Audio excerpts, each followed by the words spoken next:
Let's go. Let's do it. What's up, guys?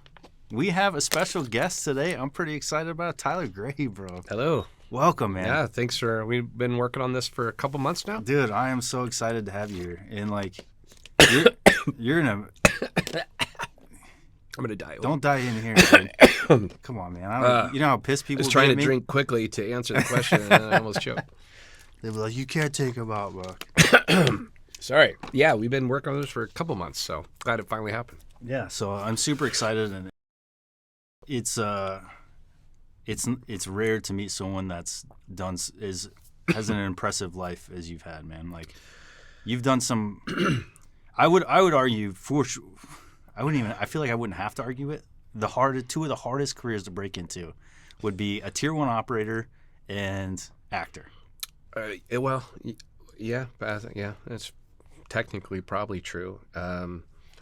Yeah, it's. I mean, a lot of people ask me how I got into.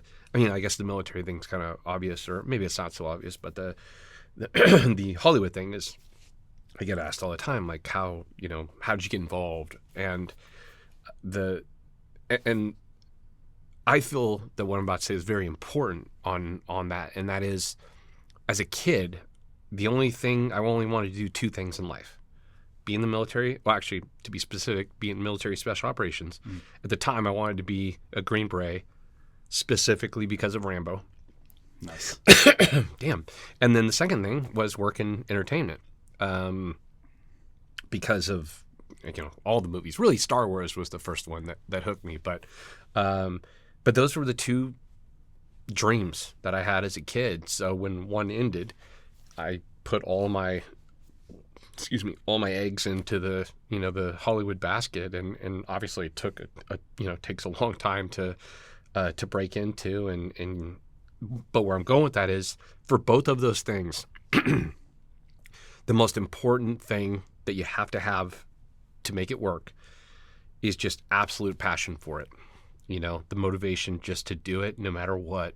And if you don't have that, it's not going to work. And I've seen, same thing with you with all the courses you've been in. I mean, I'm sure you've seen guys that were so much innate talent, but they just didn't have that motivation, and so they didn't make it. Conversely, I'm sure you've seen people that you're like, not really cut out for this job, not the most innate talent, but their level of motivation was just so high and their passion for it that they were able to overcome that ability and learn it, get better and all those different things and make it. And, and it's the same thing for me. Those two things were just what I wanted to do. Yes. So now to be doing a hybrid of them both, it's hard to describe. It's like the best, if that job is like, heroin, being on a military special operations show is like methadone, it's like slowly taking me off, off that kind of addiction to that adrenaline and that lifestyle. I imagine, because we watch it and we live through it. We live through shows like SEAL Team, and we live through the movies. We live through the film industry. Whether you're thinking about going into special operations, whether you're in special operations and you're being represented, like The Covenant, coming out as being a Green Beret movie, you're just like, yes, And then for you to now be acting in it, and then it just all ties it together, and it's still such a part of our community, because anytime people show that, it makes our hearts just well up. It's like, I was a part of that. And now you get to represent it and then put that out there to people. I mean, people are joining the military and joining special operations because of your show. So you'd think, yes, you're right. And you'd think that would have been obvious to me. But it wasn't. I mean, it's just like season 1 on that show it was a job, and I put everything I had into it. But because it hadn't been released yet, when I went on set, I never thought about the effect it would have. I just never thought of it. Season 2, by the time season 1 had aired, and then season 2, by the time that came around, I was getting messages from like you said, teenagers that were looking to join, or maybe people in their 20s that hadn't joined yet but were talking about or thinking about it. And one day I remember writing back to somebody about talking about, like, for me, and I mentioned Rambo, and Rambo was a huge, or First Blood, sorry. Well, really all of them, but First Blood was a bigger influence than Rambo 2 and 3, but massive influence on me. And then there was another show called Tour of Duty, which I forget what network it was on, but it was a show about Vietnam, and it was on every week. I watched that show every week religiously. It had one of the best openings ever, Paint It Black by the Rolling Stones, which was just over a military theme. It was a great opening. Perfect. Yeah, it was perfect. I'll show it to you later. But I watched that show every single week, and I was just responding to this kid, and it just hit me. I'm like, oh my God, SEAL Team is this kid's tour of duty. And the weight of that was just like...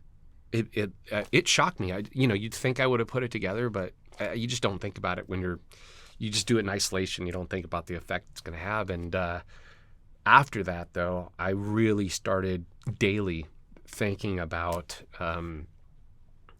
just making sure. And here's a big thing with SEAL Team.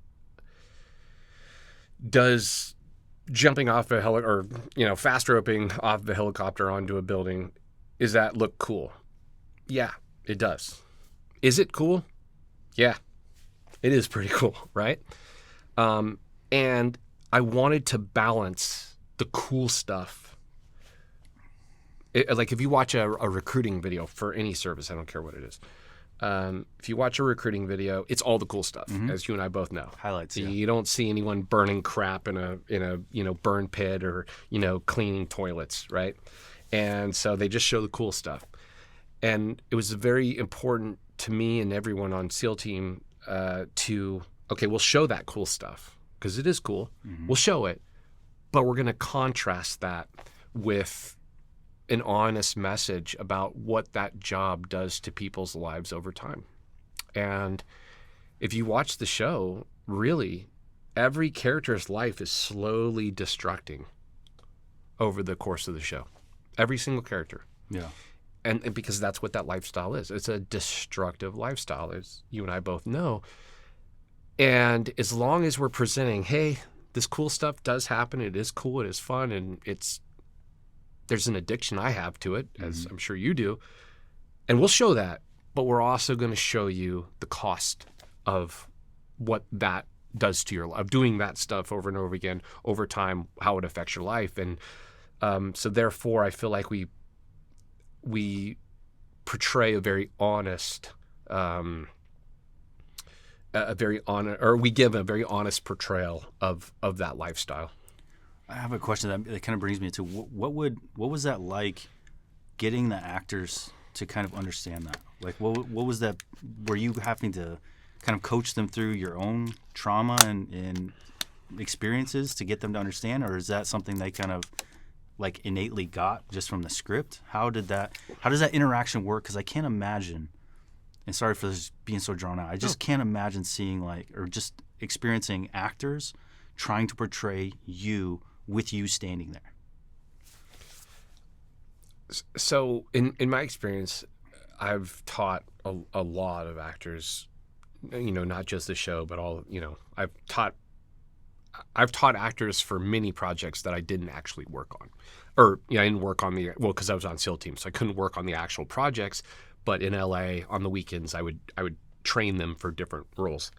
And my experience with actors, good actors, I should say, is they have a freakish ability to have a conversation with you and somehow just get it.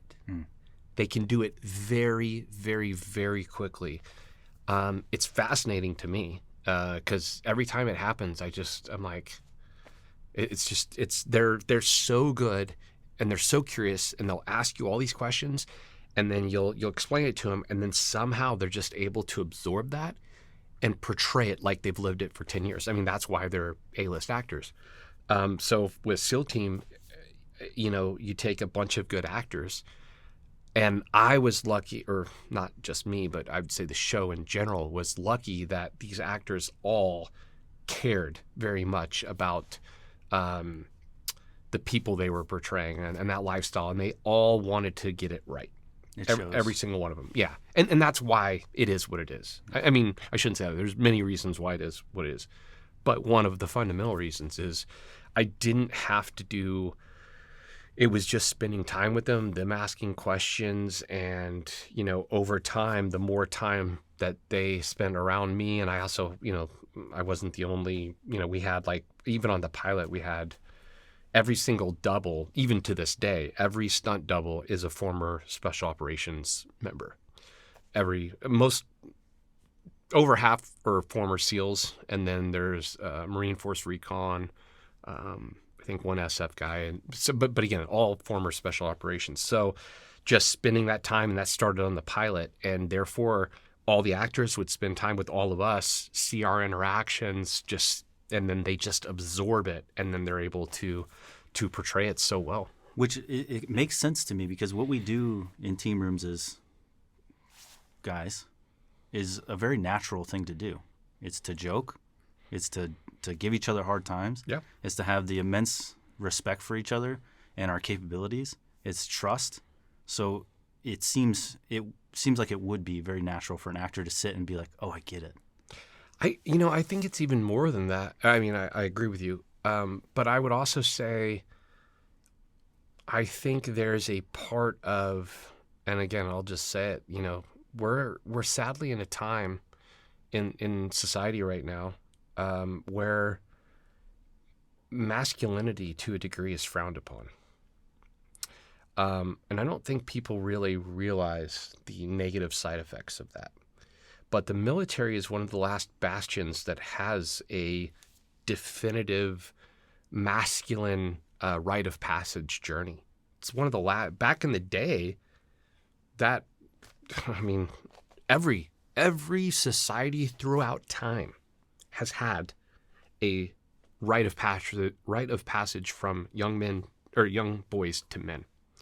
And the only one left standing today is the military. And I think a lot of the actors that I've spent time with, it's like when they're put in that environment, and again, we're talking about Hollywood, which is a whole other ball of wax. Yeah, I was going to add a question or two about this. Yeah. But, and again, Hollywood is, I mean, you're looking at, it's a weird hybrid of artist and business people, which don't go together. They just don't. They're quite frankly diametrically opposed opposites. But when those actors get around a group of guys that, or even women that were in the military, like I had Tony Trucks spent time with a Navy veteran and got to kind of get feedback from her and all those different things. But when they're around that environment, I think they kind of appreciate that kind of, I think they're able to let loose a little bit in ways maybe they haven't. You know, it's like you said, it's like Hollywood, you can't make fun of it. There's a lot of things that we're used to doing in the military that just doesn't happen in that environment. And so I think a lot of actors, once they get in that environment and kind of see how it works, for lack of a better term, they really kind of let loose, for lack of a better term, and then it just becomes something that they're like, they're able to tune into a side of themselves that they've probably had to shut down, in my opinion, and so it becomes very natural. And if you look at the show now, the reason, and this is like this for any show, movie, anything, you know, look, everyone's a great actor, but acting only goes so far. You know, a cast that gets along and is super, you know, you can tell they all get along, that comes across on screen. You know what I mean? It just does. And our show's an example of that. At this point, you know, all the you know, the main characters just have spent enough time with each other, and like you said, they've been in that, you know, they give each other crap, play practical jokes, doing all the stuff that was very common in the military, and that just lends itself to an even more accurate feeling portrayal on screen. Love it. I loved one particular dynamic that I love that you put in was the female that's not on the team, the fixer. She's kind of her job, you know. And I loved it because people don't understand that this isn't an elitist group where it's like you're one of us or you're not. If you're good at your job and you truly are bringing everything to the team and you hold up your end, you're one of us.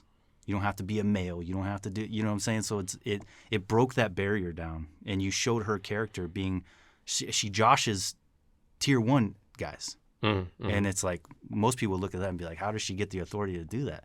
It's like, because she does her job and she does it well. And that's how. It's all performance-based. It's all performance-based. Yeah. And that's how we operate. I mean, that's, on SF teams. I don't know about. Yeah. No. Well, I mean, I think that's one of the strange things that I love about the military, and it's usually not portrayed. In fact, it's actually usually portrayed to be the opposite of the way it usually is. But like, one of the things I love about the military, and again, this is my opinion, but I feel in my experience, and again, I'm white, male, but in my experience, I felt the military I felt like race didn't matter, at least in my experience. It's like, I mean, yeah, maybe you joke about it, but it was there was no actual, I didn't feel any division on people I worked with for any other race, and then, vice versa. And the same thing, like, I felt like in the environment I was in, if we were working with a woman, like, I truly didn't care. I mean, it didn't mean anything. Again, as long as they were good at their job. Good at their job. If they were not good at their job, I don't care if you're, like, if you're the guyest of guys and you bad at your job, like, piss off. I hate you. But yeah, I felt like, and I think, that character is based on a real person. So the one of the executive producers that the show is based on, his book, which is Mark Owen, based on, or at least not directly based, but his book, No Easy Day, that character came from him. And it's based on a real person that they had. I mean, highly fictionalized on the details, but conceptually, that's based on a real woman. And again, that woman was great at her job, and she was a member of the team. And so I'm glad that the show has been able to, I think we portray it accurately, which is race or sex isn't talked about, And if it is talked about, a great movie that does a great example of this is Top Gun. Or, sorry, the new Top Gun. They got that movie. Woman pilot, and, like, some guy kind of rips on her from being a woman, and she gives him shit back, and that's it. Like, you know what I mean? Yeah, screw you, whatever. And that's how it is. And there's no other agenda attached to that. So I thought they did a very accurate portrayal, and I feel that we try and do the same thing, which is, it's not an issue, in my mind. I've never seen it firsthand. That being said, do some people have those issues? Absolutely. It's just not something, it's never been an issue in anything I've been a part of. And I think that it's important to show that, the military is a place where really it's very much performance-based. So one question I have in our audience, especially, they give you so much credit. And every time we talk, not just you, but advisors, right? So, like, every time we talk about a movie on Beers and Breakdowns, they always tell me who the advisor was. And it's like so much falls on the advisor and your experience and expertise. How does that differentiate with the shows? And where is there a breakdown in communication sometimes? Do you always get your way when it comes with your experience and what Hollywood's going to do and how they're going to portray us, right? Because you're essentially a representative for us, and we rely on you to make them do it right. And almost the way we see it because I don't know anything about how Hollywood works, and I just see you like having to twist their wrist behind their back and be like, you're not going to do this because it's wrong. And almost like you're our only representative on that set. So is that accurate? What is it really like? It's a complex question. I'll try and say it this way: is, as an advisor, It really comes down to how much and I'm just going to use powers that be. You know, it could be executive producers, it could be director, it could be writers, really the core creative, hierarchy. It's really how much they put on you and how much they're going to listen to what you have to say. That's everything. And the reason I say that is because, like, SEAL Team's a great example. Am I the first, advisor to, know what's right? No, obviously not. Everyone knows they were in the, every advisor knows because they were in the military. But SEAL Team as a collective and again, as I said earlier, it started with a dev group guy as the executive producer. So it started there. Usually what happens is it starts with, some random people about, it's some writer writing about, Navy SEALs, whatever, and they write it all. And then it gets to oh, we got to film it. And then they bring an advisor in. The problem is if I'm on set, I can't change anything that's written. It's already gone too far. So I am super limited by what I can change on the day. So for me now, I will not advise on a project unless I get to advise on the script. Wow. Okay. Because if I don't, I'm going to get stuck with whatever's written, because whatever's written is what's prepped. And by the time I get on set, I'm not going to be able to change it. Then it's going to be wrong. And I shouldn't say wrong. It's going to be not as good as it could be. And then that's going to be on my name. So to keep my name as, hey, this guy does a good job with that, I have to have the ability early on to read the script and make changes, not, within the realm of what the story already is. I'm not going to change fundamental things about what the story is unless I can keep what the story is, but then add more authenticity. So I won't even advise unless I can do that. So you had an executive producer that was former dev group. He's actually the one who hired me because he didn't have any experience on set. And I'd been working in the industry for, 7-8 years at that point. So SEAL Team, because of that, you had Chris Chulak, who's the executive producer and directed the pilot. Him and Mark basically, were the show from the beginning. Then they brought on this writer, Ben, and then, again, more people. But fundamentally, Chris and Mark for obvious reasons, but Chris was directed the most episodes of ER. And Chris will tell you how the ER style happened, which was basically, he's like, you know what? How about we just let the doctors do the doctoring stuff and we'll film around them? So basically SEAL Team, as Chris envisioned it, was that. It was ER, but for the military. So from the very beginning, all the people that they brought on basically were on board to honor that authenticity. So again, it's not what I knew, or it's not, it's a very little part of me, and it's a much bigger part of what they allowed, which was they listened. And like Chris, I can tell you on the pilot, Chris would just defer to me and put all of the weight on, you guys will do what he says. That doesn't happen. It just doesn't. Because it's risky. It's risky because an advisor generally knows the military very well. But even if they've worked on a couple films as an advisor, it's much more different to really understand the mechanism of production. Okay. So that's kind of, they allowed me to really just go with what was authentic, and that's pretty much set up everything. And we've done that since the pilot. Nice. It makes sense. You got to get in early. Yeah. And then really have your twist on it in the beginning. Yeah. Instead of trying to come in as an afterthought and then your hands are tied. Yeah. And you're essentially at that point making gear selection decisions. Yeah. I made, or even not, because a lot Not of gears even ordered prior to, So for instance, the pilot, I came in, I got called on, I think, a Wednesday, and they wanted me to fly on Friday to New Orleans for 6 weeks. I couldn't fly on Friday. I think I left on Sunday night. But anyways, I got there, and it was, I want to say we were 2 weeks to filming, like 2 weeks, which was not enough time. I mean, I should have got there earlier. But again, they don't, it's just, there's so many mechanisms that have to come together for production that, advisor's kind of the last one. Also, it's worth mentioning right now, very important key.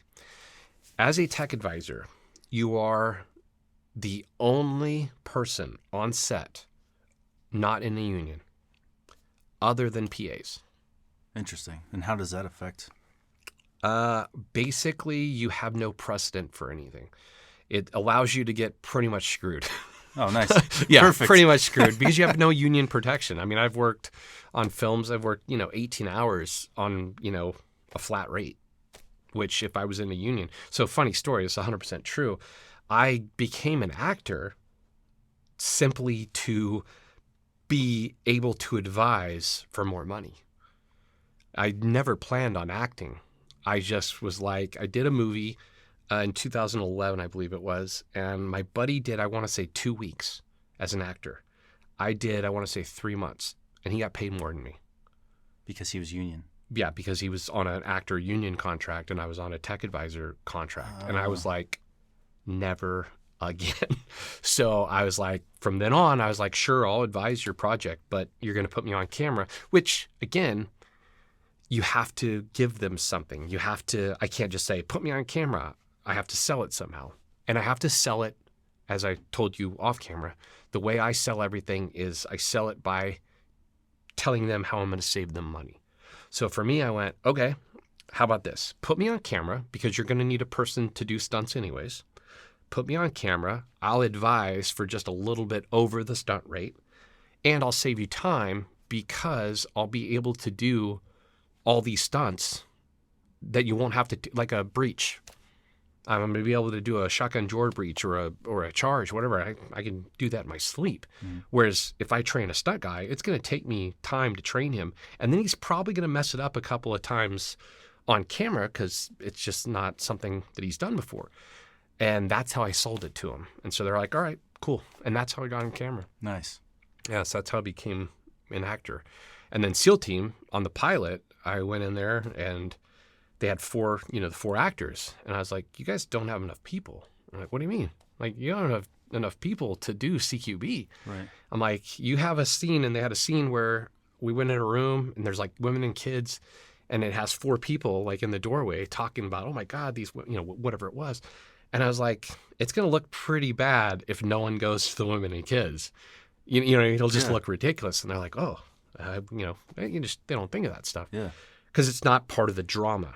But when you film it, it's pretty obvious. So I told him, I was like, hey, put me on camera. I'll do all the breaches because I think we had 2 shotgun breaches and 2 explosive breaches. You're doing actual breaches during those? Yeah. Really? Dude, we do stuff that no one does. I can tell you that. Like, I'll get to that. But okay. yeah, we do stuff that just isn't done. But again, it's because I did it live for so long that the SEAL team, every department, and in this case it would be the FX department, Chris, we've done really cool stuff. I could show you a sequence where we did a double breach in one take, and we came up with a whole way to do that. Because normally you'd have to stop and reset, and we did 2 breaches continuously, and the things were hidden up my arm. Anyways, it's a whole thing. So but cool. yeah, we do stuff like all the time because we know we can. And so they were like, sure, all right. So that's how I got on camera. And then, 7 seasons later, last season I had to wake up from a coma, I remember reading it going, oh my God, I'm actually going to have to do some real acting. I'm like, oh God, what did I get myself into? But actually I love it. It's, it's fun. I don't think anyone can say it's not fun. I imagine. We were just watching, which you'll be on with us to review episode 4. Which one? So episode 4. Oh yeah, it's Larry Tang's episode. You get out of the. I thought you had a gun. I thought you were covering with the cones when you got out of the truck. No, that was. And I was like, the old pistol cone. Yeah. And then you're just laying out the cones. I was like, okay, you just put the cones. I'll tell you. Yeah, that's maybe a shorty shotgun in there or something. Yeah, I'll tell you about that. Yeah, that was Larry Tang, great director. But yeah, so that's kind of how I became on camera, and then advising is just, it's really, and I was also lucky that, so I became, on episode 2, I became a producer because I was helping with story, and I mean there was just so much to do that I was lucky that they made me an actual producer, which gave me more. It gave me more power than just being an advisor, if that makes sense. Yeah. So, and we just set up an entire process, and all the people. So I was saying, Chris basically started the whole thing of like, hey, we're going to do it the authentic way. And then everyone he hired was on board with that, from props to wardrobe to the guy, the armor. Everyone was, for FX, literally every department knows that, hey, we're going to try and do this right. And they all care. And that's why the show is the way it is because all the departments care. One of my favorite things about the show so far, and I love so much, is that when they go on ops, they all have different guns. I love that. It's like, it drives me crazy when they have, like, people have the wrong guns. And all the way up to movies like Extraction 2. Just using the wrong guns for the wrong mission. Like, you would never use that for this operation, or not having your weapon slung, and then he drops his weapon. It's like, what is wrong with you guys? Like, why is no one telling Chris fucking Hemsworth to sling his rifle when you're on one of the biggest action sets that's dropping all year? And that's why and I'm nerding out a little bit, but I love about SEAL teams, like the MP5s or whatever the right weapon system for that operation, and then everyone's different, which is, that's, at least on the ODA, it's like, I was a Bravo, so I have access to our entire arms room. You're going to come in as the Delta, as the Echo. What do you want? Do you want your shorty? How do you want it set up? I'm not going to do it for you, but we have access to all these weapon systems. Pick. You got snipers on the team. They like their sniper system set up a certain way. Everyone's changing their stuff all the time. So every single episode,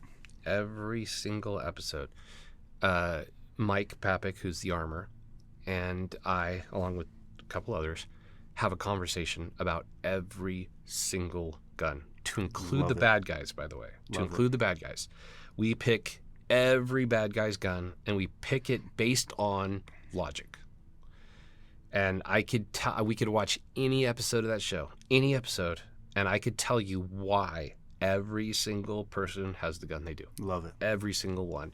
And again, that's not me, that's Mike. And that's because Chris knew Mike cared, and that's why he hired him. And Mike, dude, he's the best. Mike, shout out to Mike. Oh, dude, well done. Like he's the best. But I'll give you a quick story on Mike. So Mike is he was one of the original independent armors. So he did Die Hard, Lethal Weapon, and I'm going to tell you something right now. Lethal Weapon. Blow your mind apart. The Beretta 92 FS from Die Hard, Bruce Willis's Beretta in Die Hard, is the same exact Beretta of Mel Gibson in Lethal Weapon. That's insane. It's the same gun. I'm like, Mike, you didn't think it was famous enough? He's like, well, I figured, why not use it again? I'm like, incredible. You just made it double famous, But I'll show you a picture. I got, like, Mike's got the P7 from Hans Gruber's P7. Mike's got that. He's got everything. Funny real about Lethal Weapon. Like, Lethal Weapon was a big deal for me. I grew up super poor. My mom. So nobody knows this yet, but my mom just died. Oh, sorry to hear that, man. Sorry to just throw that on you. No. So she's been an alcoholic and a drug addict my entire life, and so she just got into a few weeks ago. Just got into a car accident. She was homeless, living out of her car, and they couldn't do the surgery because her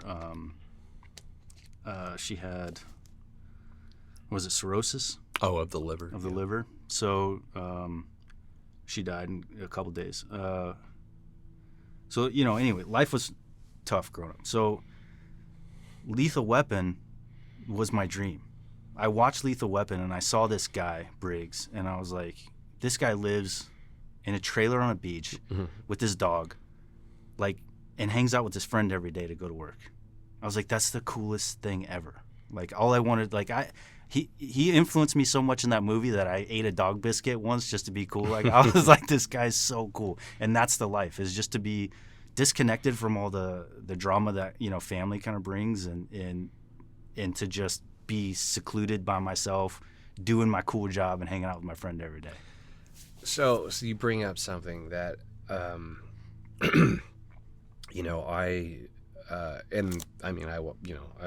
watched Lethal Weapons dozens of times. By the way, Lethal Weapon is a Christmas movie just as much as Die Hard. I don't care what anybody says. He's literally buying a Christmas tree in the beginning. Yeah, people don't realize it. I never put that together until it's Kurt the whole brought thing. It up. It's and he's like, "We're not doing Die Hard on I know. Christmas." Just freaking Lethal Weapon is a Christmas movie. Another Christmas movie that no one knows about, but if you watch, you can tell. Pulp Fiction actually was made during Christmas time. Oh, I didn't know. Yeah, if you watch it, you can see when he drives the car into the house. It's got Christmas lights on it. But I wouldn't say Pulp Fiction's a Christmas movie, but but like for me, I think. Like when I watched Star Wars, I literally watched Star Wars until I broke the VHS tape. And it was about, I grew up, my dad was an alcoholic, never around. And I watched Star Wars, and it's about, a kid who feels like he's meant to do more growing up in this shitty desert planet. I grew up in Bakersfield, and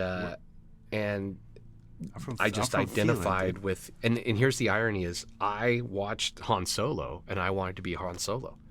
Doesn't care about anything, takes care of himself. Like Han Solo is, you can't hurt him. He doesn't care about anything. Yeah. And I wanted to be Han Solo. And it was only recently that I realized I wanted to be Han Solo, but in reality, I was actually Luke, just wanting to escape the desert planet I was on. But I think that movies for the childhoods we had, I think it's a massive form of escapism, for sure, that I don't think can be underestimated. And anyone that I talk to that has generally the same, it's also, and this is what I say about it is,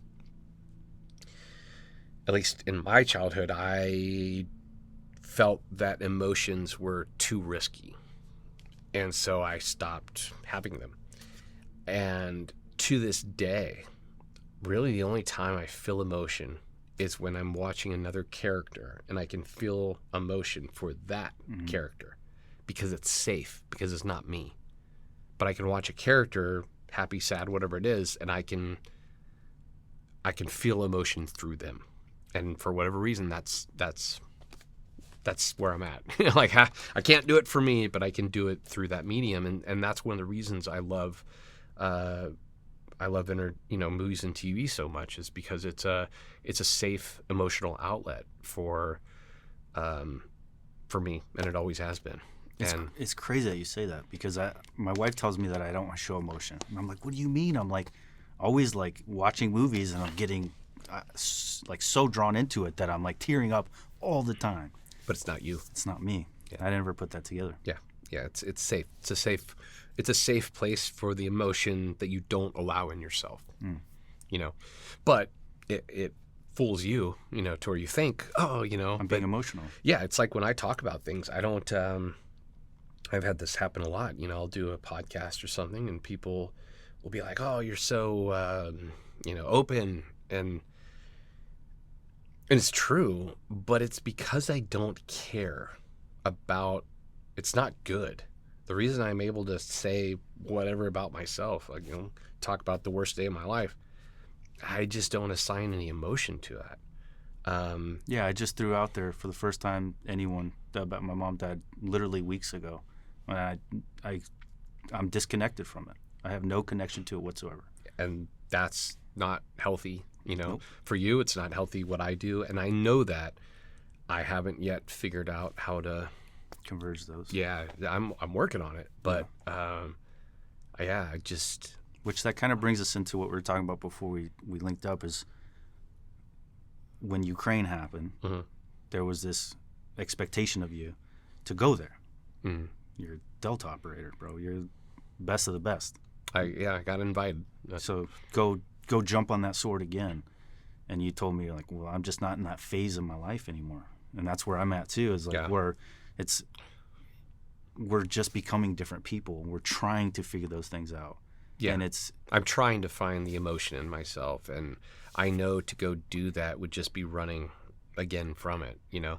And why? Well, it's because the job we did, emotion is absolutely a hindrance. You cannot do that job with emotion, period. You just can't. You can't, you know, watch friends be killed. You can't kill people. You have to shut your emotions off. And that works until it doesn't. And what happens is, now that you're out, you start realizing that to be integrated, you know, you need to feel. And, you know, if I went to Ukraine, I would just be putting off feeling again. You know, all the progress I'd made, I'd just be shelving it and going back to that robot, you know, to feel the need. I mean, what would I go there for? Purpose? You know, well, what purpose? You know, oh, well, you know, there's democracy, but all this, and I know several people there, and in my opinion, they're there for an addiction to adrenaline, but they're justifying it as a greater, bigger purpose. couldn't agree more. Which, by the way, in my opinion, is exactly the mistake that we made in the job we did to begin with. We say that it's for the country or democracy or to help the Iraqis, help the Afghans, but in reality, we're just feeding our own adrenaline, like, in my opinion. And so I was seeking to fill a trauma hole. Yeah.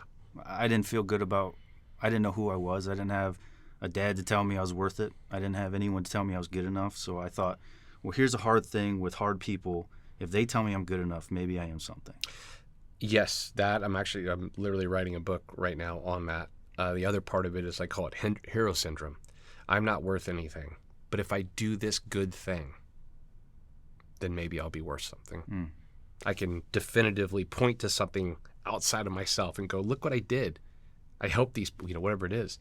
And that's, I call it hero syndrome. Like, we're trying to save people to show that we have value. If you're writing that, I will do anything we can to help you.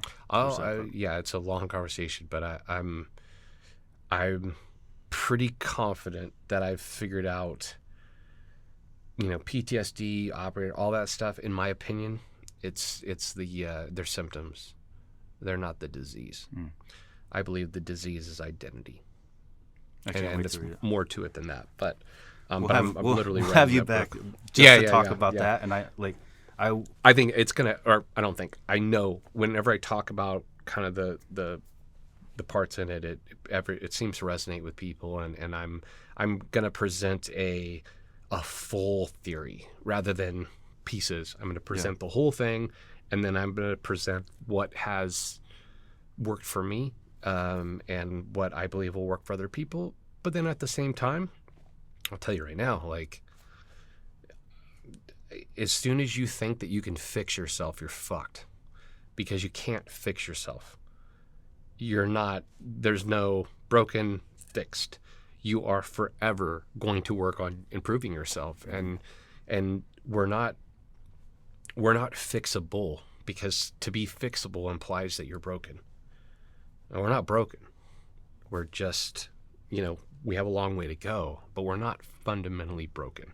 And as soon as you think you're fixed, in my experience, it's just, as soon as you think you're okay, as soon as you think you're good, you're just exposing yourself to something happening. And then, you know, the weakest the weakest person is the person that thinks they can't be broken again.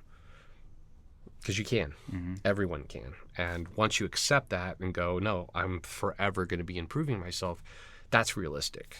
You know, to fix yourself and not think you have to do any more work on yourself, it's just not true. It's regardless of our past. Daily. Yeah, it's a daily process. Every time I get in the vehicle, I'm going through self-therapy and calming techniques and justifying other people's behavior and why I shouldn't be mad at the way they are, and how I just, if I could just get a little bit more forgiving and a little bit, you know, constant. I cannot imagine sitting, looking in the mirror and saying, I'm good. Like, I'll never be good. I'll just always be trying to be a little bit better, just like you said. That's a great way to put it. And that's also, it's, I hear it a lot when people say, you know, if I could just get back to the way I was. It's literally impossible. It's impossible. And the more you focus on that, the more you will never be able to be okay with who you are today. You can't get back to the naive you. You know what you know, you've experienced what you've experienced, and that's fine. And now it's about living with what you know and living with what you've experienced. And I would argue that awareness is always better. It's harder than being naive. It's harder than ignorance. But awareness is always a more dynamic, fuller person than a naive one. So the more we know and the more we accept about ourselves, the better off we are. Agree. Yeah, and it's just and it's a process that never ends, and that's okay. I'm kind of in an interesting phase, and we'll get back on topic in a sec, but I'm in an interesting phase right now in my life to where I've spent my entire life with the self-improvement thing, always reading self-help books, always trying to achieve something, like degrees, formal education to not feel stupid, special operations to feel tough, trophies. Yeah. And then I finally, probably like 6 months ago, I said, I'm done. I'm done with all self-help. I don't want to hear people tell me how to be better. I don't want to listen to audiobooks about self-help. I know because it was so helpful for so long, but I have to do this phase to where when I read, I want to read something because it's entertaining. I want to read 1984. I want to read, one of my favorite books. Me too. That ending when he said the guard, I've read 3 times now, and when Winston's walking down the hallway, the guard's behind him, the bullet enters his brain. That was the first time a sentence took me out of I was like, what the fuck? Like, you think he's going to live? And then he literally doesn't even phase into it. He's just, the guard's behind him, the welcome bullet is entering his brain. It blew me away. So starting to read things solely for the sake of enjoyment purposes. I want to find some fiction, and I just want to be caught up in characters. I just want to watch movies because they're entertaining. I'm so tired of. I almost need a break from trying to improve and achieve and get trophies and just enjoy life. Well, I mean, the fundamental thing there is that you can't read self-help and not feel that you need improvement. Once you realize that you don't need any of those trophies and that you're fine just the way you are, ironically, that is when you actually start helping yourself. It's just accepting that I'm fine the way I am. I don't need to be more. I don't need to have anything external. I'm good the way I am. And once you do that, ironically, that's like the top plateau of self-help, is recognizing that if you're good with yourself, nothing else matters. And that's finally I hit that. I'm 37 years old. I feel like I've achieved some things in my life. 6 months ago, I hit that plateau. And I don't know how long it'll last. I don't know if it'll last a while or a long time or maybe a very short period. But all I know is it's the happiest I've been in a very long time. As far as our company and its growth, it's good where it is. As far as our YouTube channel and its views, good where it is. Me as a human, I'm good where I am. All I want to do is continue to do the things I'm doing. And it's taken me 37 years. Look, if there's one thing that I feel is constant, is I constantly judge myself for not figuring out things sooner. And I just don't think that people like us are, I think we're always going to do that. I judge myself infinitely more than anyone else judges me. The other day, why didn't I start writing sooner? Why didn't I start, Here now. I didn't. Yeah. I didn't. Actually, I do know why I didn't. It's because I didn't believe in myself, quite frankly. I had serious self-esteem issues that I didn't really realize, and I didn't write. It's very similar to the dad in Back to the Future, why he didn't write his sci-fi novels. It's what if somebody tells me I'm not any good, and he just didn't have anyone read them. I did the same thing. I've written a bunch of stuff, and I just didn't send it to anyone, and now that I'm over that, it's why didn't I do it sooner? And it just is what it is. I don't think people like us are. I think no matter what realization we have, we're going to be frustrated that we didn't come up with it sooner. And I'm at this point, it is what it is. It is I'm what it is. okay with it. We're here now. Yeah, exactly. Yeah. You're here now, and time ultimately, if you really think about it, when you think of something, is actually irrelevant. It's only relevant if you're comparing you coming to a conclusion versus someone else coming to the same conclusion earlier, which I do all the time. And it doesn't mean anything, but it's easier said than done to just let that go. Right. And if everything was only on your timeline, when would it matter? Or why would it matter when you get to the conclusions that you come to them? It doesn't really matter. It's relevant. But, it's hard to let go of that. So let's talk real quick.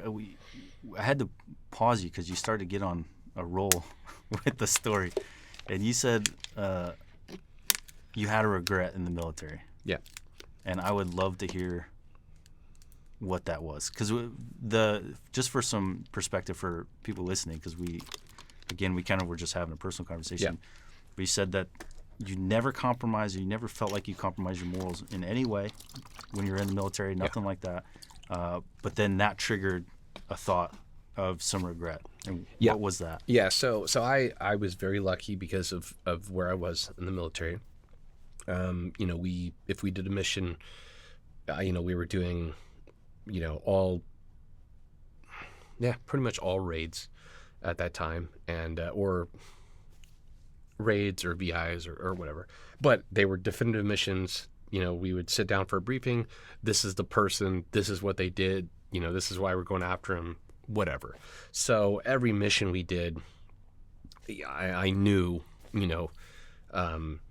It wasn't like we were patrolling and raiding villages for looking for guns, or it was. I mean, don't get me wrong. Sometimes we did get the wrong house. Well, really wasn't our fault. It was intel. Shocker, I know. But other than that, I knew the people we were going after were bad people. And yeah, I never hurt anyone that didn't absolutely deserve to get hurt. I never did anything that I lose sleep over morally. And again, I was very lucky to be in a place that was very conducive to that. That being said, the one regret I do have is we did a hit raid, and I didn't kill someone, and I regret it. And the reason I regret it, just the way it went down, I entered a room, and when I made the button hook to the right, his AK actually hit me in the chest. I ran into it. I was under nods, and I could see through my nods that, and I don't remember exactly how I knew this. I don't remember, but I remember immediately feeling that there was a woman behind him. And again, I don't remember how I perceived that, but immediately I could have done a sidestepped and shot him, but just in the moment, I just grabbed the gun out of his hand, took it out of his hand. I think I hit him with the stock. I don't remember, and then took him out of the room and whatever. And then there was actually his wife was behind him, so I was right, and but he had a gun, obviously. That target, everyone died. literally, well, except her, actually. But everyone died except her and him. Come to find out later, that guy, so for those that, well, you know this, but for those that don't know, the Iraqi insurgency, by and large, was mostly foreign fighters brought in by a local facilitator. So you'd have an Iraqi, and then they would bring in foreign fighters that would stay in their house, and we saw it over and over and over again. But 10 foreign fighters that would be sleeping in their house. I can't remember if this one was V-beds or not. I don't remember, but I think there was, I don't know, maybe 10 guys that were staying there. But it was his house. He was the facilitator, and at that time, post Abu G, he went through the system. More than likely, got out. Probably went back to blowing up Americans, and so yeah, that's my regret is, he only lived because I didn't kill him. Everyone else got killed on target, and he was like the main bad guy, so yeah, I don't think about it much anymore. But for years, actually, while the war was still going on, I thought about it every couple of days, which was, I hope because you just sense that he was still out there doing this. Yeah, it's just, and again, I don't know that at all. Right. It was just, it just bugged me, especially because he was doing explosives, and especially after getting blown up by an explosive, I just didn't want anyone else to go through that, and the thought that he could be out there doing it still, just annoyed me. And 8 to 10 people were in that building that night? Yeah, I don't remember exactly, but it had to be at least 8, just based on everything else. Yeah, a lot of dudes. That was not the most either. There was one that had, I think, 15 people. And how many operators did you have going in? 3, about 18. Not a lot. You guys had 18. Yeah. So this was a big operation, big like compound, or what was the? No. It was it was a relatively, well, there was. It's a long story, but there was more people there, but they were still on another target, and we had followed on. Okay. And so not everyone had gotten over there. The initial people that entered was just, I think, 4 on 15. Yeah, well, it's probably 10 total. I don't know, because I never saw the other part of it. But, I mean, look, I'll tell you right now, like, in hindsight, it was a horrible idea.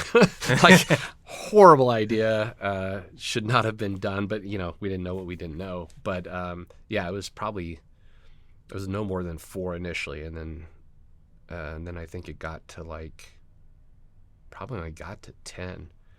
But yeah, it was things were done differently than that was still when we were doing more hostage rescue style CQB and just more balls out, Kind of what got passed down to us, because I don't know if you know this or not, for the Green Berets, because you ranger to tier 1, right?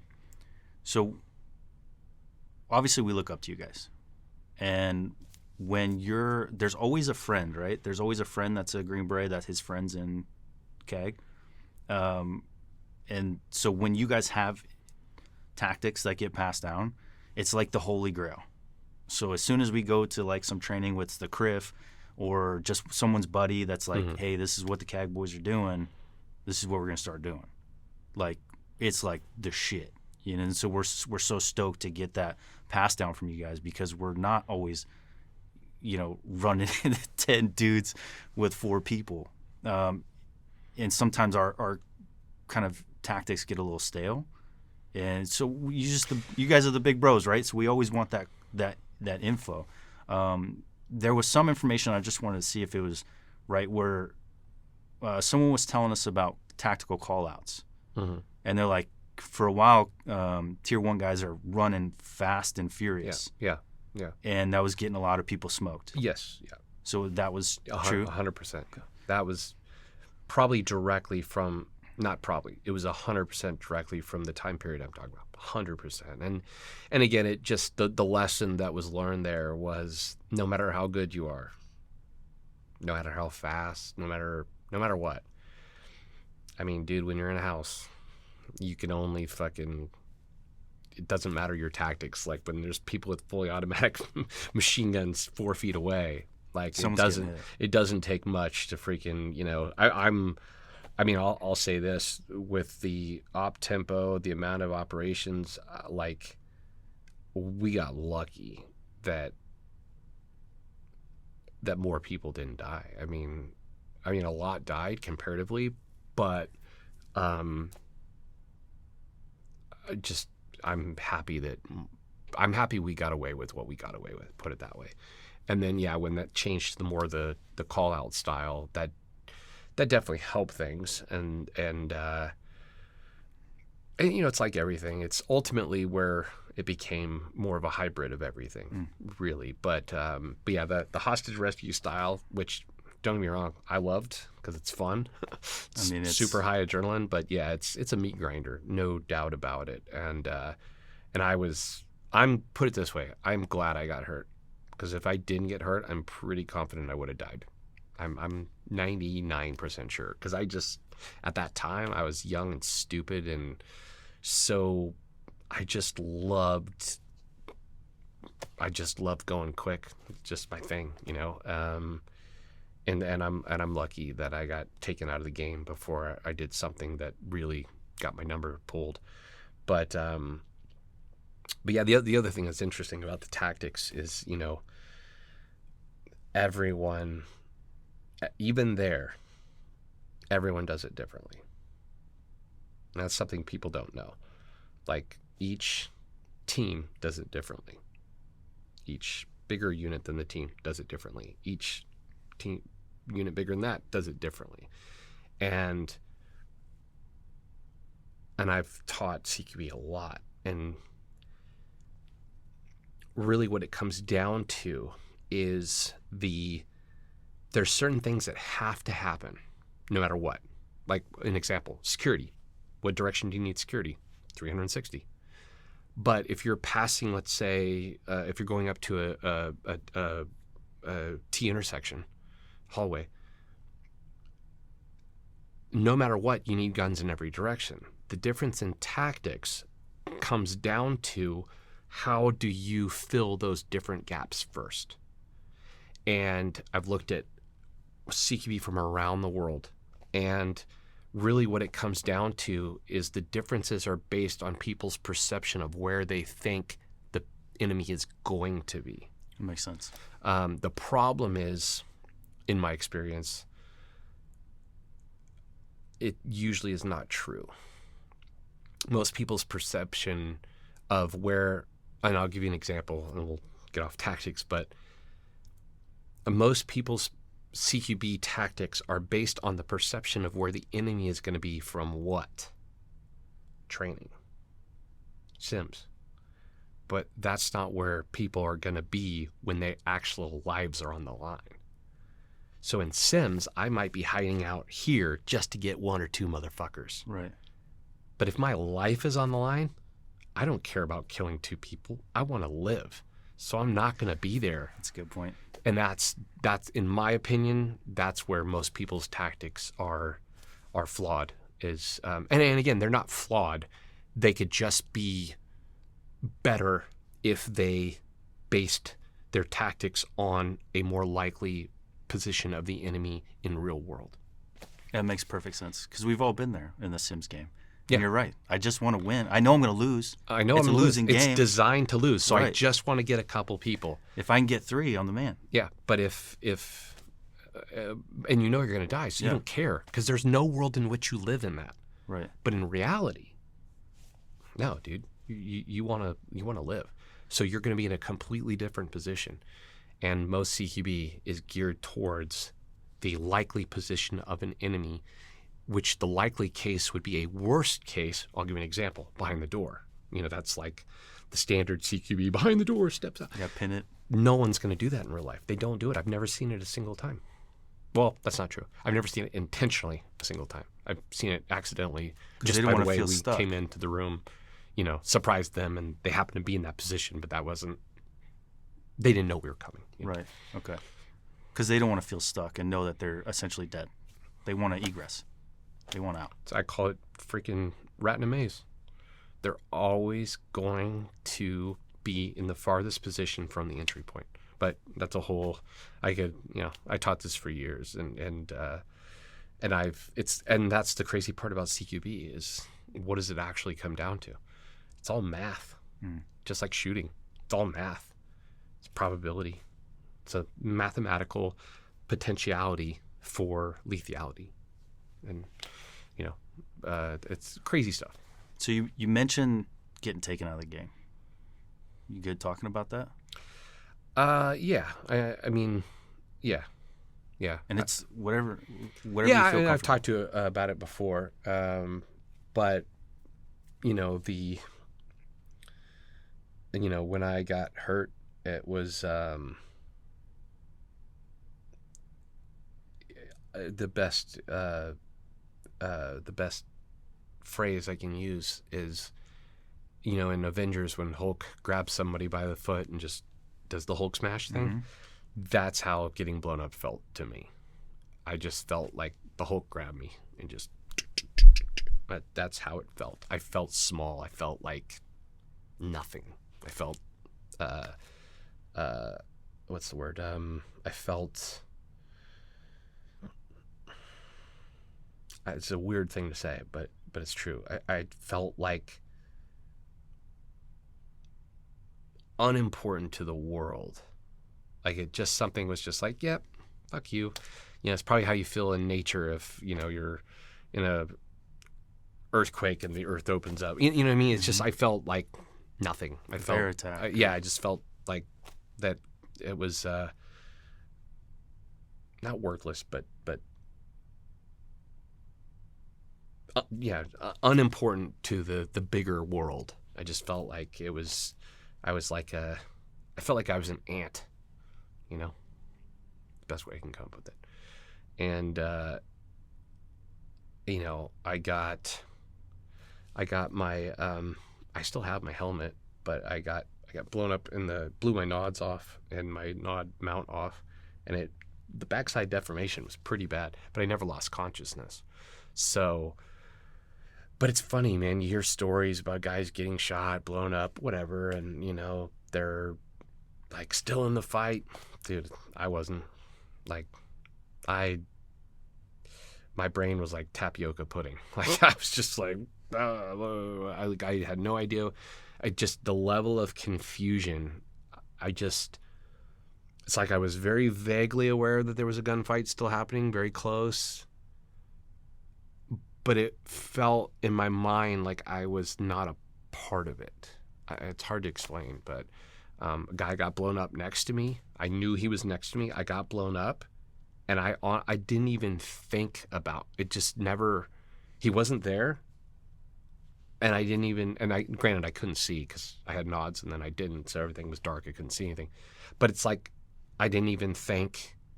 Look for him. Like it's just he was there, and then next thing I knew, it was just like there was like a restrictor on my brain, and all I could think of was, my arm was gone, and I needed to get out of there. That's literally all I could think of. And it was it's hard to explain. But I now, I didn't really think of this at the time, but now I feel like part of that had to be from the head trauma.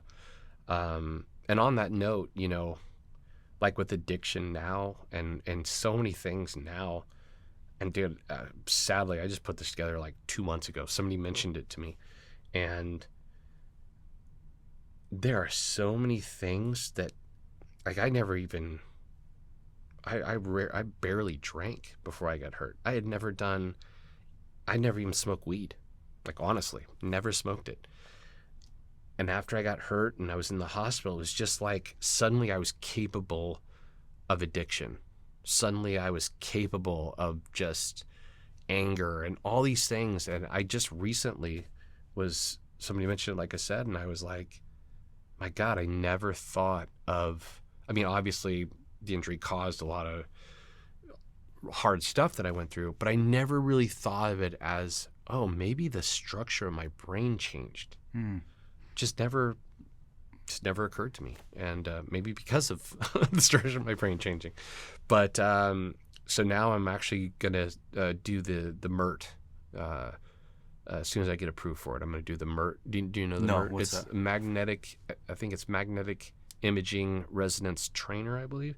It's basically they put this thing on your head that has magnets. Well, they do scans, and then they look at your brain physiology compared to like a normal template, and then some areas are more active, some areas are less active, and then they basically use the magnets to balance your brain back to a normal state. Oh, so it's actually it's not just testing. No, it's changing. It's your brain actually chemistry. changing your brain. Yeah, and Wow. I know 20 maybe people that have been through it. Every single one of them says that it's Real helped deal. them dramatically. Yeah. So, and then, and it's supposed to be one of the biggest treatments too for addiction. It's just because, again, I mean, I don't know about you, but like for me, the addiction, it's just my brain wasn't capable of it, then it was. And it really did feel like a switch was flipped. And I mean addiction in every way, Everything. from adrenaline to, drugs and alcohol to sex. Like Everything. if it was something that you could be addicted to, I've done it, And so I'm curious to see if that has a dramatic change. So I'm very, very excited to do that. And I'm going to see what the effect is. And That's I'll interesting. let you I know. want to hear about that. Yeah. Because It takes I like definitely 45 days, I believe. I love addictions. Like I don't love them, but I can't help them. I love them. They're addictions. Like I am in a constant fight for everything that I do to not become addicted to it. So whether it's drinking alcohol, whether it's smoking cigars, I can't enjoy a cigar every once in a while. If I'm going to find a good cigar, I want one every single day. I want coffee every single day. I have to not drink alcohol for weeks on end because if I do, I want it every single day. Before I met my wife, was 100% addicted to sex. And people I don't know if that one's talked about very much, but Dude, I talk sex about it all the addiction time. is no joke. I think, well, and dude, there's a lot of people that don't think sex addiction is a thing. That's ridiculous. Which and again, I know how I felt prior to, and I probably would have felt the same way years ago, but knowing what I know now, yeah, it's absolutely a thing. 100%. And I mean, dude, I went, I was what's the word? Risky sexual behavior, just stupid shit, just like I was, on a path to self-destruction, which really it was, and yeah, like luckily I found someone that is amazing, and but I still have to work on that mentality, and she knows that, obviously. And I would go as far to say that might be the worst addiction I've had, actually. That's almost ruined my life many a time before when I was knee deep in it. And that's why, to me, marriage has made me a better man. Because before marriage, it was like any kind of new attention. Yeah, and it's not the addiction to sex itself. No, it's the addiction to the attention. To someone else. Yeah. It always has to be someone else. Mm-hmm. And that's, I don't know if people understand that, if they haven't experienced that, but it's like there's almost this negative side that if you can do it, You will. yeah, and it's like just a new person as many times as humanly possible. Dude, I was, look, I'll be very frank about it. I started dating someone in 2017, and then I got on TV, and it opened a lot of opportunities. I bet. And dude, I was the worst. I cheated so many times because and I cared about that person, but I just couldn't say no, for lack of a better term. It was easier when I had less options, but when those options were there, Right. I took all of them, And again, I'm not proud of it, and I'm not saying this as something anyone should take as cool. Like you said, it to a degree did ruin my life multiple times, ruined several, the 2 relationships prior to the one I'm in. It ruined both of those, and almost ruined the one I'm in. And luckily, again, it's something I have to work on every day to because if I'm not aware of it, it'll sneak up on me, and I'll just go, oh shit. And I really won't, which again, I know sounds ridiculous to people, but it's true. It's if I'm not aware of it every day, it'll happen without me really, if I'm unaware, I'll defer to old behaviors, and, that one's been probably one of the hardest to, and I think it's also the hardest because of what you said earlier, which is it's just not talked about. It's just not talked about. Some people don't think it's a real thing. I tried to find a therapist for it, and that was hard, and then I got a therapist for it, and, it was not what I expected, so I've had to do my own research on that and really understand the underlying issues that feed into that. But if anyone's having issues with that, you're not alone. And no. I absolutely think it's a side effect that people from this community fall into. 100%. So we could probably start wrapping this up. This has been, I could talk to you for hours and hours and hours. Yeah, same. Yeah. We should end on a brighter note. Is there anything positive? What do we got? So what's going on? So what's the future look like? Where are you going? What's like the big shiny star? Because honestly, after, it's hit or miss, right? Like people have social media profiles and you kind of get to know them from afar. Mm-hmm. But then you meet them, and it's anyone's guess as to what kind of person they're going to be. You and Will Willis are surprisingly amazing. Like it was instantly awesome, homies. Yeah, Do you know Will? Yeah. Awesome dude. Yeah, he's a great guy. Just like anything goes. Super down to earth. Yeah, super down to earth. He's a maniac like we are. Yeah. But again, I love total that about nut, him. dude. Yeah, he's bananas. I love him. Yeah, that's so. Will's Will, and that's I like people. John's the same way. John's a maniac. But in a good way, he's just an extreme person. Will's an extreme person in a good way. I'm an extreme person. I'm trying to tone it down, but maybe I'm trying to tone down something that to a degree isn't tone downable. Whereas maybe someone like Will has finally been like, yeah, this is just the way I am, and that's maybe life. Maybe I'll get there. I don't know, but I was saying that only. Sorry to interrupt you, but I was only saying that to say that. I'm genuinely want to follow your guys' path. Like when in this business, it's hard to like know authenticity and to meet authenticity. So it's been amazing meeting you. Like I've really enjoyed our time together, and I really enjoyed Will's. And so what's next, and how do we follow it? Because you've already had such an amazing journey. I can't imagine where you're going to continue to go with it. Yeah, I mean. I haven't posted. I have to post something today. I haven't posted I posted something yesterday, another podcast I did. But other than that, I don't think I've posted in like 4 months. And the reason was because of the strike. It really threw me, financially and mentally. It took away my purpose. I was working every day. In the industry I love, and then one day it just got shut off, and it got shut off for 5 months. So I made no money for 5 months, and I wasn't able to do what I love doing. I didn't realize it, but it started to throw me into kind of a clinical depression, which was beyond frustrating. Now that the strike's over, and I'm now. I mean, it was good because what I learned from it is I can't be dependent on somebody else. I gotta own my own stuff, and I gotta take control of my own present and future. So where I'm going now that I learned from the strike is I'm just gonna be working on. I've had projects, as I said, that I wrote years ago, and now I'm at a point where I've accepted that I'm enough, and I am now actively trying to put those things out there. And I could tell you 10 projects that I've written that I want to make. But what they really are is about the stuff that we're really talking about.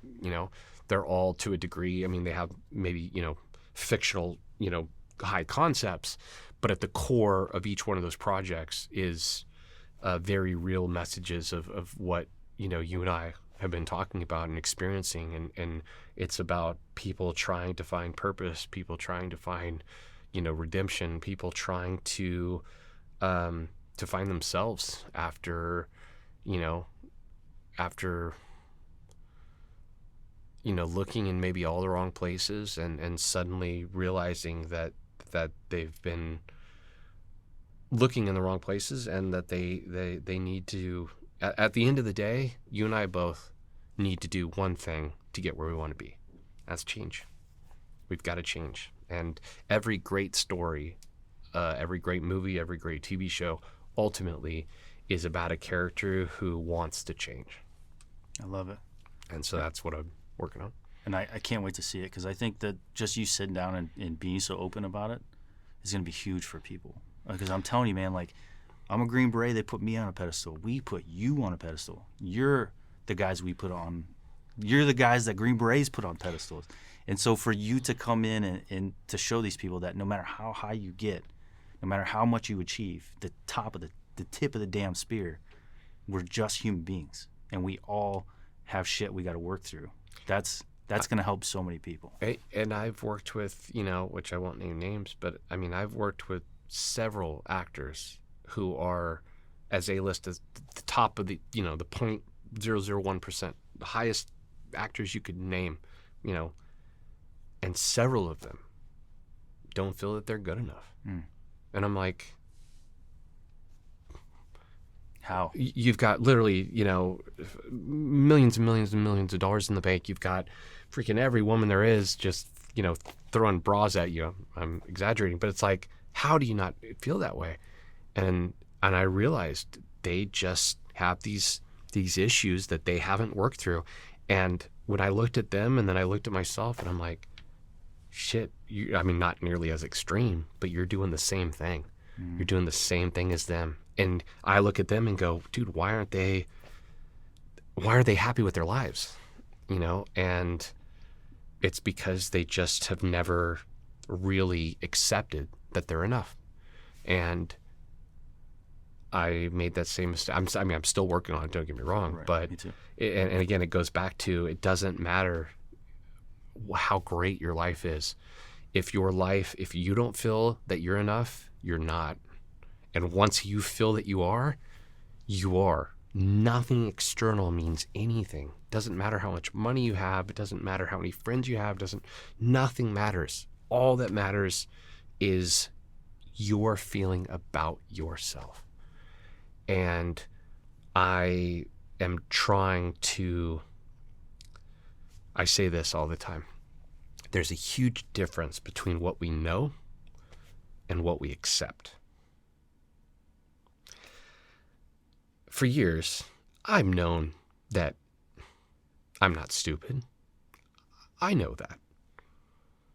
But turns out when I did the work, a teacher in the 2nd grade told me I was stupid because I couldn't write cursive, which obviously is ridiculous. But I realized I'm still now fighting that ridiculous opinion of someone that, I respected her at the time because I was in 2nd grade, but who was she? No one. Not someone I respect now. But that was ingrained back then. So now it's like I know things, but I'm trying and working on accepting them. And the way that helps me accept them is by treating myself as if I accept it. The better I treat myself, the more that I accept that I'm worth it, that I'm enough, that I'm smart, that I'm, whatever it is. Yeah. And it's really about how I treat myself, not how other people treat me. And so that's worked for me, and I am still working on it. But I think that's the biggest takeaway is it's all that matters is what you think about yourself. Everything else is irrelevant. Love it. There's a positive. And I don't exactly feel that way yet, but I'm working on getting there. Working on it. I'm trying. That's the path that I'm going towards. Yeah. So this podcast kind of came up because we didn't do podcasts before, but this one came up because I wrote my second book, Better Broken, is coming out in January, and not to tag that. What was your first book? Rising Above. So it's kind of. I didn't know you wrote a book. Yeah. So that one was kind of just like my story. Is like more of it's supposed to be a journal that I was writing to like deal with my childhood trauma. Mm-hmm. So I got shot at when I was like 8. So my mom ripped off a drug dealer and almost got us killed. And she ran her car into our house, on a alcohol binge, and the house belonged to her boyfriend, who was a raging alcoholic, who then tried to kill us. One day I came home and that boyfriend is shooting the shotgun through the front door, because since she disrespected his house, no one does that besides him. So the way he justified it was that he was going to further disrespect his own house. So he takes a shotgun and just starts blowing holes through the front door. Like, that was the kind of shit we were dealing with. So that was journaling. That process then turned into me as like, well, maybe this could help somebody. So I put it out as a book. And then I got a publishing deal for the second one. And the second one's Better Broken. This one's more my passion project, because this one is not. This one's written for the young versions of us. It's like, hey, you don't have your parents. Your parents are addicted to drugs, alcohol. They're not in your life. These are some of the tools that you're going to need to get together if you have any shot at making it in this real world, or in this, societal success. It's like, yes, you could have success up here as a juvenile, right? We're all successful in some kind of criminal way. Right, so whether we're in gangs or fighting or stealing, we're finding success in that criminal life, and we're carving out reputations for ourselves. People fear us. That's success in street life, So how do we give that up, get to a baseline of no success, but we're willing to start over essentially, and start working towards the other end of that pendulum, which is societal success, and trying to convince young boys and girls that through the experiences that they had in criminal success, once they transitioned, they could use those and then bypass everyone else that started at baseline. And that's why I think broken people are so successful. Once they figure out, like, okay, if I stop doing this, but then I apply those same principles, like 50 Cent in his experience selling drugs and working on the streets. If I then apply that to business, all of a sudden I'm far superior than businessmen who've been doing this for 20 years. Why does that make sense? Yeah, I mean, there's I would really say, well, acting is a great example of or writing. Actually, writing or acting is the same thing, or directing for that matter. Anything in Hollywood is, I read stuff written by, people that are younger who haven't really experienced anything, that major, I guess, for lack of a better term. And it's just, it's missing truth. It's missing truth. And the more pain, the more truth you understand. And I would say, look at songs. Songs are a great example. Like, the best songs come from pain, 100%. Because they're exposing a fundamental truth. The best, shows, movies, it really is based in the more tough life experience you have, the more you have to draw from of drama and change and lessons and all those different things. And I really recognized a big thing that I recognized is, like, I've thought for many years, and I've seen it, and to have parents that, like, that like support their kids and just see that, like, I don't know how to describe it, but that kind of lifestyle, like, parents are super supportive, and even the kids in their 20s, their parents are doing this, that, and, like, I can't imagine it. And don't get me wrong, many people had freaking childhoods way worse than mine, without a doubt. but I still can't picture that kind of a relationship. And now I've kind of changed, again, my perception from kind of wishing I had had that to now being happy that I didn't, because that adversity that I had, I mean, I pretty much raised myself. My parents didn't have time, quite frankly, for many reasons. But I look at that now as a blessing, that I went through all those different things. I was alone a lot as a kid, and I was alone a lot as a kid, which is why I have the imagination that I do.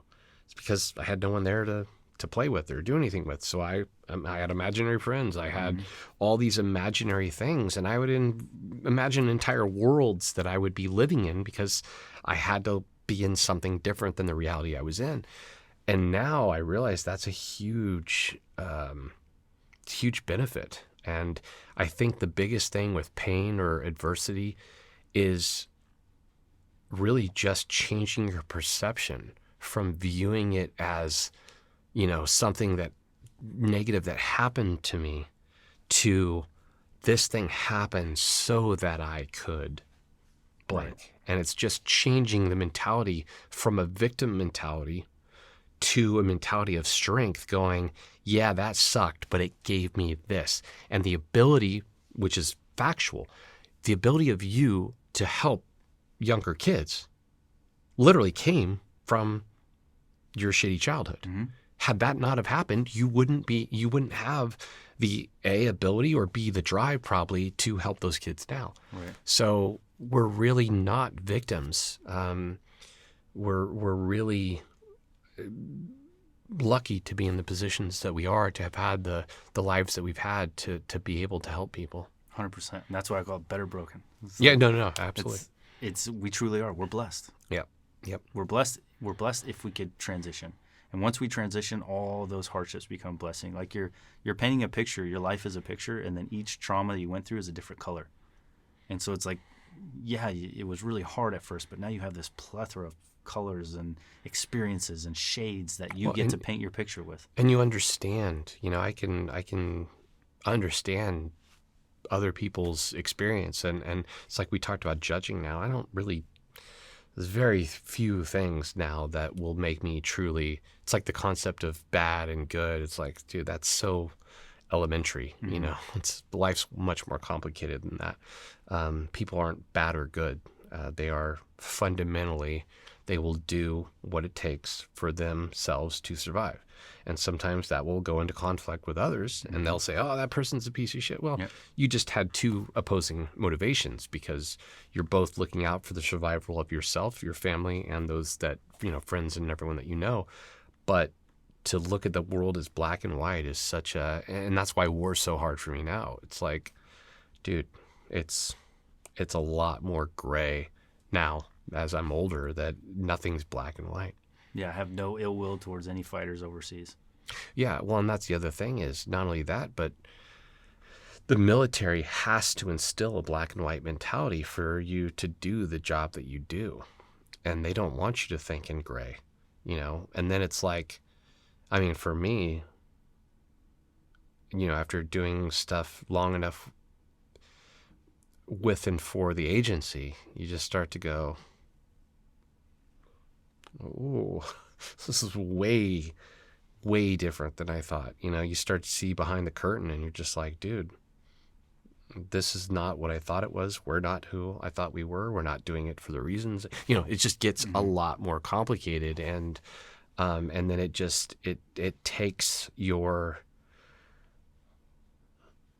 takes that innocence of the black and white nature of the world away, because you realize it's not, and again, that as we talked about earlier, that over time, that just continues to grow to where now I see why veterans of wars, I see why veterans, when they're older, feel a certain way. It's like I'm starting to be that guy, and I'm like, oh my God. And then you judge yourself because you're like, I never thought I would be. You know, and it's just, what's crazy to me is I see the warrior's journey. It's this journey, and everyone's on the same journey. We're just all at different parts. And it's like, I look at a kid joining now, and dude, they ask me, want to join this, and they ask me questions, and it's so hard, dude. I know you feel the same way, because it's like, part of me wants to be like, don't do it. Mm-hmm. Don't do it. It's a trap.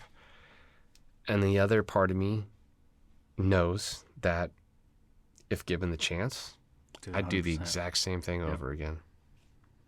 It gave so much. It took away so much, but it gave so much. And we're the type of people that don't focus on what it took away. We focus on what it gave. And that's the thing. So it's like, part of me wants to tell those kids, run, go live your life, man. Go, go do this. And then the other part of me is like, I would do the same thing. And then I just end up telling them how to go about it, because I know where they're at. I've been there. It's one of my favorite scenes. And, well, I think it could have been done a lot better, but it's one of the scenes in Deer Hunter when it's the SF guy at the bar, and he's just like freaking talking shit to them because he sees, them going to Vietnam, and he's just like, again, I think that scene could have been a lot better, but it's a great, they're like enamored by him, and he's disgusted by them because he knows what they're going to go through. Mm-hmm. And it's a very powerful scene. But so if you're thinking about joining,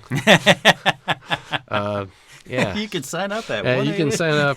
Here's a we got the recruiter's information link down below. Yeah, we'll just say this. Do what you want to do, but no matter what, don't trust your recruiter. Just don't believe him.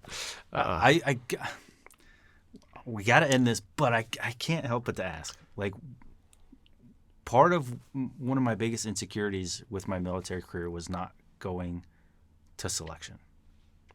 I even as I got out, I was went to the Denver Police Department, and then I was in that year they gave me the inactive or the active guard or whatever. Yeah. So I was doing the guys going to SFAS pre-selection for the guard unit. Yeah. And I was like, guard guys can go to selection. You can go without even being in. Really? Yeah. I don't think now I could do it. I don't think now I could do. My body would.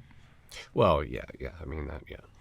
But I honestly think that tipping point was only like 2 years ago, before, and maybe I can get back if I trained and stuff. But my question then is, do you think it would have? Did it give you the sense that you were good enough? I already knew what you were going to say. No. Yeah. So I have a buddy. This is a true story. This will blow your mind. I have a buddy. He has been there since 2004. There. Damn. Been in the military since 97. Gosh, damn. Say. He has over 45 deployments. I didn't even know that was possible. Over 20 years. 45. Well, actually, more than that, because he was deploying with Ranger Battalion before he was there. But 40, like Syria, you name it. He's been everywhere. He's done everything. He got put in for Medal of Honor. It got dropped down to a DSC. I'm pretty confident he's got to be, if not the highest awarded soldier right now, he's got to be top 5, right? He's done everything, literally everything. Actually, his most impressive accomplishment is that he's been in since 97 and he's never had an admin job. That's insane. Yeah, which he got put in for a Medal of Honor, and I was like, what's more impressive than you getting put in a Medal of Honor is you never had an admin job. And he goes, yeah, you're right. It's a good point. But here's my point. He's not enough for him. There's other stuff he wanted to do. He's now getting out because his body is fucked. But, dude, he had things that he wanted to do. He had other things that he's like, oh, I want to do that. I want to do that. And I told him 10 years ago, I'm like, dude, make a list of the rest of the stuff you want to do. And then when you hit that, get out. And he hit it. And guess what he did? He added more to the list. Mm. And then he hit that. And then he added more. You'll never be enough. If he's not enough, we're just not people that will ever hit that. Like for me, you know, I wasn't there as long as I wanted to be. I was going to retire. I was going to stay there till I hit 20. And I got, you know, hurt, and then I medically retired. And I don't feel enough with what I did there. Like, you know, everyone that stayed in did 100 more deployments than I did. So I can tell you, man, it doesn't matter. Well, thank you for that. Yeah, it doesn't matter. It would just be another thing that you would think would be enough, and then it wouldn't be. And, you know, the other thing too is like it's also wherever you go, you continue to see the next level. Or maybe not the next level, just other options. If that makes sense. And your just awareness of what you could do expands, and you go, oh, I want to do that. And like he did everything you could do there, and then there was some other things, and it'll never be enough. And whenever people say that about, you know, I should have gone, if you did, you just would have put off where you are now would just be, you know, 3, 4, whatever years from now. Actually, more than 4, because you'd have to probably stay in an additional 4. So, no, it wouldn't have changed anything. I promise you. I appreciate that. Yeah, I promise you. And the other thing too is it's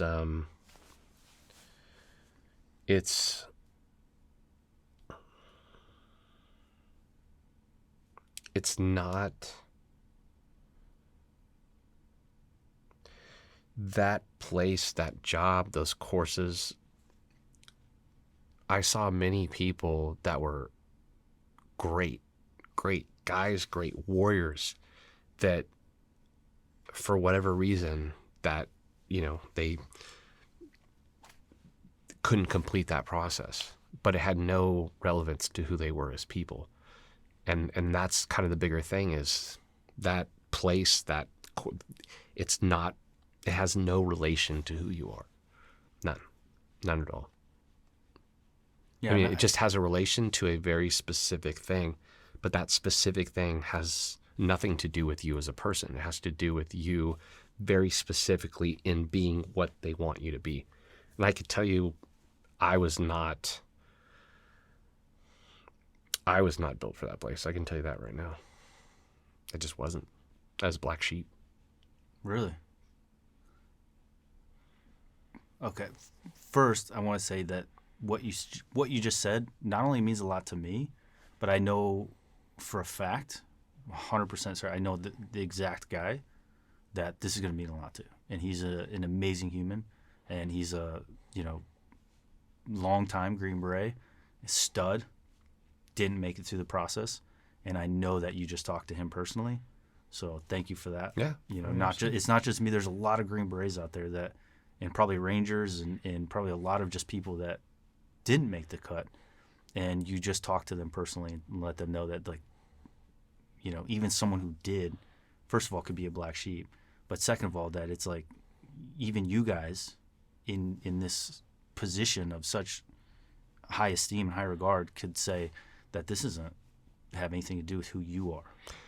No, and look, I think the reason that doesn't happen is because of what we all struggle with. I think everyone from the special operations community struggles with being enough. So I think once you're there, if you haven't really accepted that you'd be enough whether you were there or not, it's easy to act like you're enough because you got there. But in reality, it doesn't mean anything. It's still in here. Yeah, it's still in there. And I mean, I'll say it, like, look, that place is great at what it is. It's a phenomenal organization. But I don't think it's the measure of a warrior. I don't think any unit could measure that. And don't get me wrong, some of the most, without a doubt, some of the most amazing warriors I've seen are there. Right. They weren't me, but I saw them. They were. But again, I don't think a couple of courses or an organization structure or mission or anything has the ability or right to measure a man. I don't, and we'll end it here, but I don't know if civilians will grasp the impact of what you just said, but I know that the military community and the special operations community, you just touched hearts, because we all struggle with that so much. Yeah, and that's what I'm saying is I think everyone there struggles with it too. You know, it doesn't, you know, and it's just, I think there's a collective mentality that, you know, comparison's a disease. And I say this quite often, actually. Comparison's a disease. You know, if I had $1 for every time someone was talking to me about the military and they're like, well, I didn't do what you did. And I'm like, oh, stop. Were you in the military? Yeah.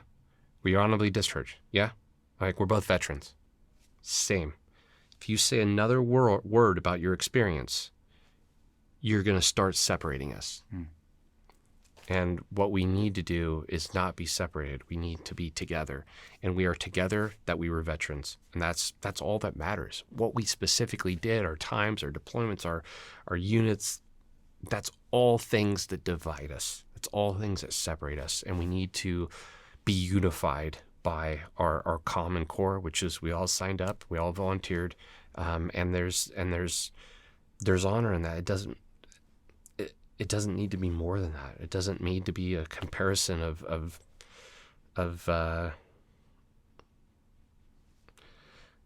I mean, again, I think it's just because somebody did something, it doesn't really mean anything. I mean, it means something, but not outside of that realm. You know, it doesn't mean, like, what I did, what you did, and actually, here's a good point. Here's a very good point.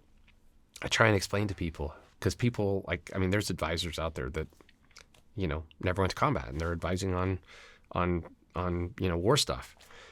And some of them are good, by the way. Some of them do a great job. But the point being is, I always tell them, I'm like, look, and they're like, how are those people advising? And I go, because rightfully so, to a movie director, producer, whatever, we're both veterans. They don't know enough to know the level of experience difference between the two of us. But that person's worked on 5 other shows and did a great job. So, yeah, hire him. Yeah, he does a good job. Doesn't matter what his experience is. He understands production. He understands the concept of war and everything. So he's doing a good job. Like, I'm not going to take that away from him just because our experience is different, you know? And that's the other thing. It's like, you know, people, to someone on the street, you and I were both in special operations. We're the exact same. Rightfully so, because we're both experts to them. And again, we just have to accept that our experience is way more similar than it is different. And then that's across the board. I don't care if somebody was, you know, combat, not combat. I mean, there's things that I mean, again, it goes to say too, it's like the mentality that exists kind of right now, that is, oh, if a person gets out and they didn't go to war, well, why do they have any issues? Because they're still struggling with the same stuff. They're still struggling with identity. They're still struggling with that loss of purpose. It's the same.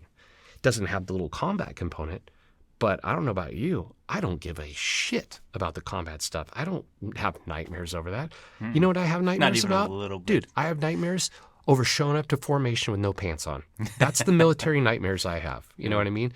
And it's like, dude, we're all suffering from ultimately the same thing. And yet, I think if we just realized our similarities, this community could heal itself a lot quicker. Amen. Well, I appreciate that, man. Absolutely. Thank you so much for coming on. Yeah. It was like, truly, it's an honor to have you here. Yeah, no, my pleasure, man. I'm glad it worked out. Yeah, me Been too. planning it for months. And we'll get you on the Beers and Breakdowns to All talk right. about some SEAL teams. Sweet, yeah. You want to talk Haven't about a seen- positive Yeah, note. I have not seen that episode in so long. We're gonna completely change the gears and talk about. And then other one that if you're willing, we'll jump on is the unit. Oh, God. I have a great story about the unit, actually. I can't wait to hear great it, man. story. I made so many notes on the unit. I just went right to episode 1, and I was like, I gotta ask Tyler this. I was like, this is. I have a great quote from Eric Haney, which I'll tell you. We'll hit that episode. Yeah. It's gonna be awesome. So, Sweet. Thanks, man. I appreciate it. Thank you guys for coming and watching and listening. I can't wait to show your book. We can start promoting it. Yeah. So as soon as any help that you need from us, I don't say that with ever the intention of like requesting anything back. Yeah, I appreciate it. We're here to help. Awesome. Anything we could do to help, yeah, appreciate it, man. So Say. we'll see you guys on the next episode.